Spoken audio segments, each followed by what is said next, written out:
So hi everyone, this is your mentor educator Akash Tyagi और आज हो चुका है आगमन 10 मिनट 4 मार्क्स फॉर नीट 2024 और आज हम करने वाले हैं बच्चों इनर्ट पेयर इफेक्ट। चलिए शुरू करते हैं। तो बच्चों सरल भाषा में समझते हैं कि इनर्ट पेयर इफेक्ट में होता क्या है। यार इसके नाम में ही आधी बात छुपी हुई है। देखो यहाँ पे इनर्ट पेयर, इसको मैं अगर पूरा करूं तो ये है यहाँ पे इनर्ट पेयर ऑफ इलेक्ट्रॉन्स। इसका मतलब ये हुआ यहाँ पे कि यहां पे एक जोड़ा मिलेगा आपको इलेक्ट्रॉन्स का। जोड़ा बनता है दो इलेक्ट्रॉन से, मतलब कि यहां पे दो इलेक्ट्रॉन ऐसे हैं जो बॉन्डिंग में पार्टिसिपेट नहीं कर रहे होते। भाई इनर्ट का मतलब क्या हुआ? नॉन एक्टिविटी शो करना। तो यहां पे दो इलेक्ट्रॉन आपको ऐसे देखने के लिए मिलते हैं जो बॉन्डिंग में शो नहीं कर रहे होते। तो ऐसे एलिमेंट्स जिनमें एक इलेक्ट्रॉन का जोड़ा, दो इलेक्ट्रॉन का एक जोड़ा जब बॉन्डिंग में पार्टिसिपेट ना करना चाहे तो उसे कहते हैं बच्चों इनर्ट पेयर इफेक्ट। तो चलिए इस बात को समझते हैं। समझने से पहले ऐसा क्यों होता है पहले एक चीज जान लेते हैं। ये जान लो कि इनर्ट पेयर इफेक्ट केवल और केवल आपको पी ब्लॉक में, उसमें भी केवल 3 फैमिली शो करती हैं, boron family, carbon family, nitrogen family. उसमें भी बच्चों केवल इनर्ट पेयर इफेक्ट 3 ही एलिमेंट शो करते हैं, थैलियम, लेड और बिस्मुथ। तो चलिए समझते हैं ऐसा क्यों होता है। तो ध्यान से इस पीरियोडिक टेबल को देख लो और देख के ये जान लो कि यार इस पीरियोडिक टेबल में अगर मैं बात करूं इन सारे इलेक्ट्रॉन्स में जो आउटर शेल में जो शील्डिंग हो रही होगी, स्क्रीनिंग हो रही होगी, वो कर रहे होंगे पी सब शेल वाले इलेक्ट्रॉन्स। इनर इलेक्ट्रॉन्स पी में होते हैं क्योंकि, ठीक है। जितना आप यहां पे आओगे यहां पे भी इनर इलेक्ट्रॉन्स पी में है तो यही शील्डिंग कर रहे हैं। यहां पे आओगे तो इनर इलेक्ट्रॉन सब डी में हो जाएंगे, ठीक है। मेजर जो हो जाएंगे इनर इलेक्ट्रॉन्स ज्यादातर हो जाएंगे वो किस में हो जाएंगे? डी ब्लॉक में हो जाएंगे, डी सब शेल में हो जाएंगे। इसमें भी डी में रहेंगे। लेकिन जब आप आते हो इस वाली शेल में तो यहां पे इनर इलेक्ट्रॉन्स आपको मिलते हैं एफ में। सब लोग ये जानते हैं कि सबसे ज्यादा स्क्रीनिंग कौन शो करता है बच्चों? एस इलेक्ट्रॉन शो करते हैं। उससे कम पी वाले सब इलेक्ट्रॉन शो करते हैं, उससे कम डी वाले और एफ वाले तो ना के बराबर स्क्रीनिंग करते हैं क्योंकि इलेक्ट्रॉन डेंसिटी बहुत ही कम होती है। इसका मतलब यह हुआ कि जितना आप इन तीनों फैमिली में ऊपर रहते हो उतनी आपको देखने के लिए मिलती है बच्चों ज्यादा स्क्रीनिंग। ऊपर आपको देखने के लिए मिलेगी मोर स्क्रीनिंग, सही बात है। और अगर मोर स्क्रीनिंग देखने के लिए मिलती है तो यहां पे जेड इफेक्टिव कम होता है, ठीक है। मोर स्क्रीनिंग का मतलब जेड इफेक्टिव आपको कम मिलेगा। लेकिन जब बात करता हूं बच्चों में इस वाले एन की, यानी कि n इक्वल्स टू 6 की, जहां पे एफ सब शेल होती है, जहां पे इनर इलेक्ट्रॉन एफ में होते हैं, यहां पे आपको देखने के लिए मिलती है बच्चों लेस स्क्रीनिंग और मोर जेड इफेक्टिव। अच्छा जी, समझ में आ गई, समझ गया। आइए आगे बढ़िए। चलिए अब जरा ध्यान से यहां पे देखो। अब मैंने यहां पे क्या किया कि इस पूरे टेबल में देखो मैंने ना 2 ब्लॉक को पकड़ लिया। मैंने पकड़ लिया n इक्वल्स टू 4 वाले को और n इक्वल्स टू 6 वालों को। 4 वालों में 3 पकड़ लिए, गैलियम, जर्मेनियम, आर्सेनिक, और 6 वाले में थैलियम, लेड और बिस्मुथ को पकड़ लिया। तीनों की इलेक्ट्रॉनिक कॉन्फ़िगरेशन लिखी मैंने 6 के 6 एलिमेंट्स की। ध्यान देना बच्चों, जब आप थैलियम में बात कर रहे हो तो ज्यादातर इलेक्ट्रॉन्स आपको एफ में मिले जो स्क्रीनिंग कर रहे हैं, बहुत कम करते हैं। जब बहुत कम स्क्रीनिंग करते हैं तो यहां पे जो आउटर मोस्ट शेल है उस पे जेड इफेक्टिव ज्यादा हो गया, क्योंकि आप सब लोग जानते हो कि न्यूक्लियस, मान लो ये इनर शेल है और ये आउटर शेल है, यहां पे जो इलेक्ट्रॉन्स प्रेजेंट होते हैं वो इसको क्या करते हैं? धकेलते हैं बाहर की तरफ। अगर ज्यादा धकेल रहे होंगे मतलब मोर स्क्रीनिंग कर रहे होंगे तो जेड इफेक्टिव को ओवरशैडो कर देंगे और जेड इफेक्टिव कम हो जाएगा। लेकिन अगर स्क्रीनिंग कम है तो जेड इफेक्टिव ज्यादा लगेगा। अब अगर आप ध्यान से देखोगे तो थैलियम, लेड और बिस्मुथ में स्क्रीनिंग इफेक्ट कम हो गया एफ सब शेल की आने की वजह से, जिससे के कारण यह हुआ कि ये वाला इलेक्ट्रॉन तो आपने मान लो निकाल लिया है ना। मान लो आपने इसमें इसकी रिएक्शन कराई तो इसमें से आपका एक इलेक्ट्रॉन निकला, क्योंकि वो पी में है, पी लेस पेनिट्रेटेड होता है तो +1 ऑक्सीडेशन स्टेट शो कर दी। क्या आप थैलियम से +3 ऑक्सीडेशन स्टेट आसानी से शो करा सकते हो? आंसर है नहीं, क्योंकि ये जो 6s वाला है ये बहुत कम स्क्रीनिंग की वजह से बहुत ज्यादा जेड इफेक्टिव को फील कर रहा है। जेड इफेक्टिव को ज्यादा फील कर रहा है तो न्यूक्लियस से बाउंड हो चुका है, बाहर आराम से नहीं आ सकते। जब बाहर नहीं आ सकते तो यहां पे ये हो गया इनर्ट पेयर। 2 इलेक्ट्रॉन इस ब्लॉक में क्या हो गए बच्चों?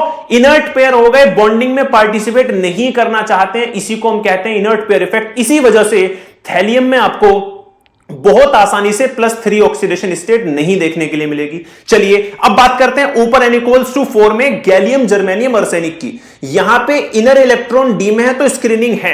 जब स्क्रीनिंग है तो यहां पे आपको s पे भी अच्छी खासी स्क्रीनिंग देखने के लिए मिलेगी। भाई p में से आपने एक इलेक्ट्रॉन निकाल दिया, प्लस ऑक्सीडेशन स्टेट मिल गई +1, लेकिन यहां पे आपको 4s पे भी क्या मिलेगी, अच्छी खासी स्क्रीनिंग देखने के लिए मिल रही है। जब स्क्रीनिंग देखने के लिए मिल रही है तो यहां पे क्या हुआ बच्चों, लेस z इफेक्टिव हो गया और आप इनको भी आसानी से निकाल सकते हो। मतलब जितना आप ऊपर जाओगे उतना आपको मल्टीपल ऑक्सीडेशन स्टेट देखने के लिए मिल रही है, ठीक है, और आसानी से आपको वहां पे हायर ऑक्सीडेशन स्टेट देखने के लिए मिल रही है। लेकिन जितना नीचे आओगे वहां पे आपको हायर ऑक्सीडेशन स्टेट देखने के लिए नहीं मिलेगी, just because of inert pair effect. Now बच्चों इस डायग्राम में देखो, अगर आप इस डायग्राम में भी देखोगे तो मैंने साफ साफ लिखा हुआ है कि जब आप आ गए n=6 वाली शेल में तो 5d4f की वजह से, स्पेशली 4f की वजह से इंप्रॉपर स्क्रीनिंग होती है, z इफेक्टिव बढ़ जाता है और जो आउटर मोस्ट में s वाला होता है, जो s वाला होता है वो क्या होता है, ज्यादा z इफेक्टिव फील करता है, जिसकी वजह से वो बाहर नहीं निकल पाता।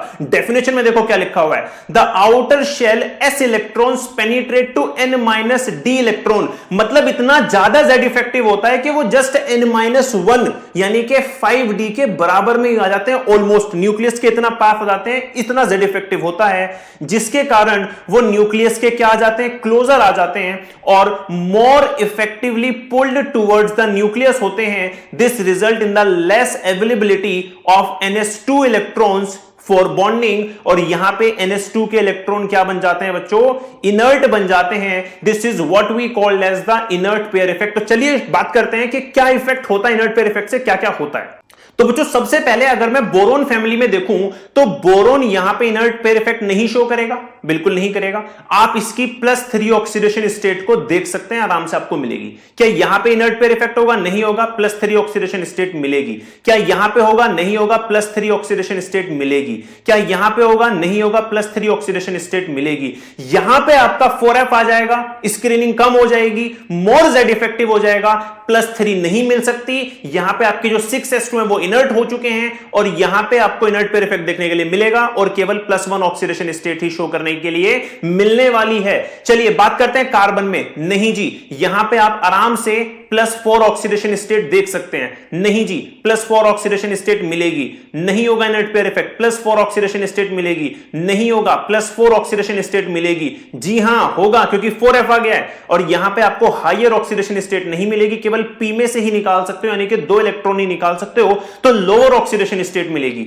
आते हैं अपने नाइट्रोजन फैमिली पे। यहां पे इनर्ट पेयर इफेक्ट नहीं होता तो आपको +5 ऑक्सीडेशन स्टेट देखने के लिए मिलेगी, नहीं होता, +5 देखने के लिए मिलेगी, नहीं होता, +5 देखने के लिए मिलेगी, नहीं होता, +5 देखने के लिए मिलेगी। लेकिन यहां पे होता है, यहां पे आप केवल p में से निकाल सकते हो +3 ऑक्सीडेशन स्टेट के अलावा, और आपको यहां पे हायर ऑक्सीडेशन स्टेट नहीं मिलने वाली है। नाउ बच्चों अब मैं तुम्हें बताने वाला हूं यहां पे कि इसका ऑर्डर ऑफ स्टेबिलिटी कैसे डिसाइड करेंगे। तो ध्यान रखना बच्चों, जितना आप ऊपर रहते हो, जितना आप ऊपर रहते हो वहां पे आपको हायर ऑक्सीडेशन स्टेट ज्यादा स्टेबल मिलेगी, क्योंकि वहां पे आराम से इलेक्ट्रॉन निकल सकते हैं। तो जितना ऊपर रहोगे आपको वहां पे हायर ऑक्सीडेशन स्टेट स्टेबल मिलेगी, और जितना नीचे जाओगे उतनी आपको लोअर ऑक्सीडेशन स्टेट स्टेबल मिलेगी। फॉर एग्जांपल मैं यहां पे कह सकता हूं कि ये लेस स्टेबल, ये लेस, ऐसे करके स्टेबिलिटी यहां पे बढ़ती रहेगी, क्योंकि लोअर ऑक्सीडेशन स्टेट में थैलियम इज मोर स्टेबल, क्योंकि बोरोन को तो हायर ऑक्सीडेशन स्टेट शो करनी है। और अगर मैं यहां पे बात करूं तो बच्चों कुछ इस तरीके से आपको ऑक्सीडेशन स्टेट दिखेगी यहां पे,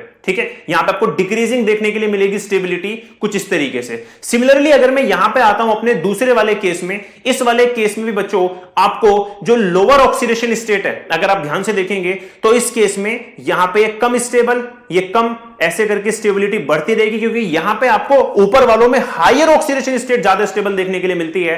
तो इस तरीके से आपको यहां पे ऑक्सीडेशन स्टेट का देखने के लिए मिलेगा।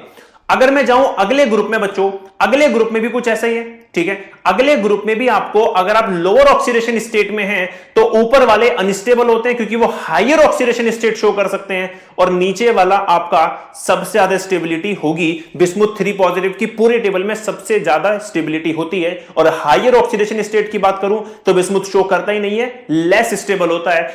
नौ बच्चों एक बार इनमें आपस में भी देख लेते हैं स्टेबिलिटी को। तो क्या मैं ये कह सकता हूं कि बी पॉजिटिव से ज्यादा स्टेबल B3 पॉजिटिव है? ऐसे ही Al3 पॉजिटिव है, ऐसे ही गैलियम 3 पॉजिटिव है, ऐसे ही इंडियम 3 पॉजिटिव है, लेकिन यहां पे नीचे आते हुए मैं कह सकता हूं कि thallium positive is more stable. सही बात है। ऐसे ही मैं इसमें भी कह सकता हूं, यहां पे higher oxidation state possible, more stable, यहां पे भी मोर स्टेबल, यहां पे मोर स्टेबल, यहां पे lower oxidation state is more possible, more stable. Same मैं यहां पे भी कह सकता हूं बच्चों, यहां पे भी आपको हायर स्टेबल यहां मिलेगी, यहां मिलेगी, यहां मिलेगी, यहां मिलेगी, लेकिन यहां पे लोअर ऑक्सीडेशन स्टेट यहां पे क्या मिलेगी, आपको ज्यादा स्टेबल देखने के लिए मिलेगी।